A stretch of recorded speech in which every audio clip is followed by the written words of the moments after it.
guys, welcome back to my channel. If you're new here, welcome. My name is Natasha and I do book things here. Today's video is going to be my monthly wrap up for the month of October, where I surprisingly didn't read 60 books that I wanted to read. Most of these books you guys have seen me talk about because, shocker, for the last 2 weeks all I've done is listen to the 9,000 hour long audiobook of It and I've done no other reading. So I'm actually in the middle of reading like 8 books right now, and so a lot of these you guys have seen because they are spookathon books. So yeah, not a lot has happened in the last couple of weeks to do it. I don't have stats because I don't know about you guys, but the end of the year is coming up soon and I have zero motivation to like keep on track of spreadsheets and keep on track of like statistics. I need to like get some stuff entered in the lazy gals version of a book wrap up. So the first book that I read in the month of October, finally finished a Stephen King. Wow, who is she? I don't know. I finished Skeleton Crew, and this is a collection of short stories. And see, here's the thing. I started this book with the intention of writing down my thoughts about all of the stories.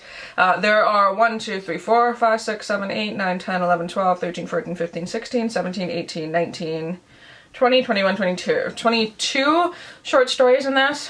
This book's about 800 pages long. I had every intention. Would you look at that? I have iPad notes. Actually, I need to put my glasses on because I can't see anything right now. I wrote notes for 4 stories and then didn't. Gave The Mist 4 stars. That is the longest short story in Skeleton Crew. The next one was Here There Be Tigers, and I wrote, what the fuck was this? It's a short story about a boy who needs to pee and then there's a tiger in the bathroom, and I gave it 1 star because I didn't know what the hell was going on. The next one was The Monkey, where the brothers find a cursed clapping cymbal monkey. That was interesting, gave it 4 stars. Cain Rose Up was very short and very much read like rage, and so I gave that 2.5. And then that's 4 out of the 22 stories in here. So out of this, I'm gonna tell you guys the ones that I can remember and the ones that I enjoyed. The Raft, I thought that one was really good. I did enjoy Mrs. Todd's Shortcut. I really enjoyed Uncle Otto's Truck, as well as Grandma. Grandma is one of the ones closest to the end, and there was one short story that I actually got creeped out by. It's been a hot minute, I'll be honest, since I've been like truly spooked by Stephen King, and that one got me going. So overall I think I'm rating this like a 3.5 in terms of short stories. I definitely preferred Night Shift a little bit more. Just want Stephen King short stories and a bunch of his ideas.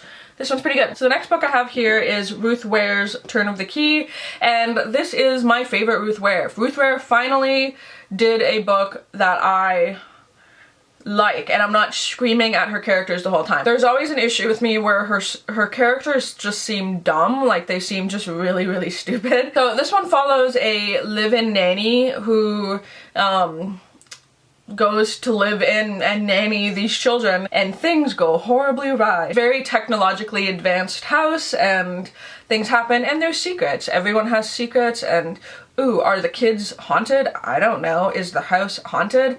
I don't know. The way that they did this, I like where it took me, and the very last page in this had me shook. So I ended up giving this 5 stars.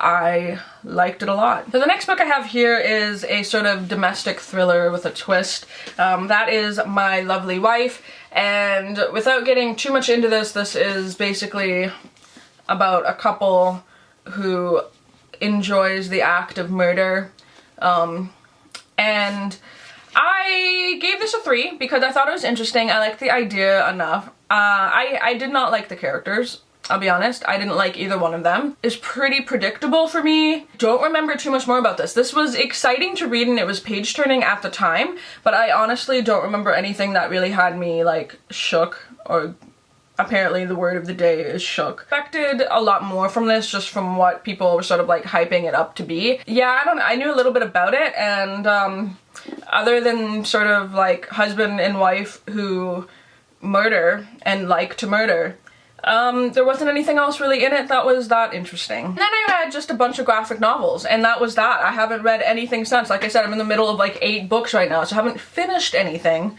and I'm getting frustrated. It is so fucking long. That's what she said. And it's just...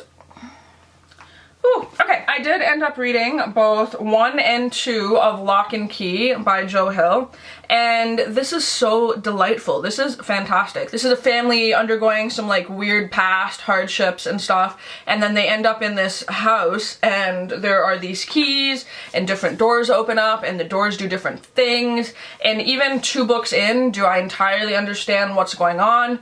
No. But do I want to keep going? Hell yes. The artwork is an absolute delight, I think, anyway.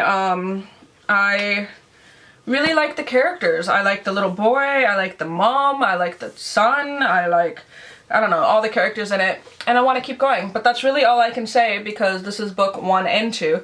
And I gave them both, I think, 5 stars because I just liked them a lot and I was so engaged. Hell yeah. Do recommend. They are bloody expensive though, I'm not gonna lie. But luckily these 2 have been sent to me. They've been on my Amazon wish list, and I have the 3rd one sitting somewhere right here that someone else sent to me from Amazon as well, so thank you if you know who you are. And then the last book that I read in October is another graphic novel, and that is Frankenstein. Why is this? Frankenstein. And this one was not my favorite. This was, again, like manga mixed with Frankenstein was like the first chunk of this, and it did stay true very much to like the Mary Shelley book version of Frankenstein, which I'll be honest is freaking boring. I had to read it in high school and it was so boring. I never realized that Victor Frankenstein went to Antarctica. I don't know if that was in the book or I just like blocked that out of my mind, I'm not sure. I found this to be very wordy. All the stories in this were very heavy on like text. And I'll be honest, I kind of like my manga, at least from this author, to be more like disturbing imagery. And I just didn't find there was enough of that. There's some, but there was nothing in it that sort of had me shocked or had me like, oh my god, that's horrifying. Some of his other work, definitely Tomi, Uzumaki, and some other, and Shiver, I think, had some really disturbing stuff in it, but this one was just kind of meh. Yeah, those are the 6 books that I read in October. Basically, Turning the Key was really good, and then that was kind of it. I definitely had bigger plans for October and just figuring out my life with my injury and all that stuff. I am doing a lot better though, if you guys are curious. I did return to work. I'm on modified duties, but I can officially lift 25 pounds from the floor to my waist and put it above my head without fucking my neck up. So that's an improvement, and I'm working on getting like all of my strength back, which is great. So yeah, that is a little update on the books I've read, also my health. Also, I will mention now, because it's getting to be close to that season, I am going to be gone to Hawaii for the like second half of December into the new year. So what that holds for my videos, I don't know. Will I be pre-filming a bunch of stuff? Probably. But yeah, hopefully you guys like this video. Are you currently reading any books? I'm reading so many. It's like ridiculous. But in December, in my November wrap up, it will be, hey, I finally finished it. Here are my thoughts. It's so long. It's a 48-hour long audiobook. And I actually did the math. You can basically read 8 books in the time that it takes you to read it. So yeah, it's definitely been a moment. Hopefully you guys are doing good, and I will talk to you guys soon.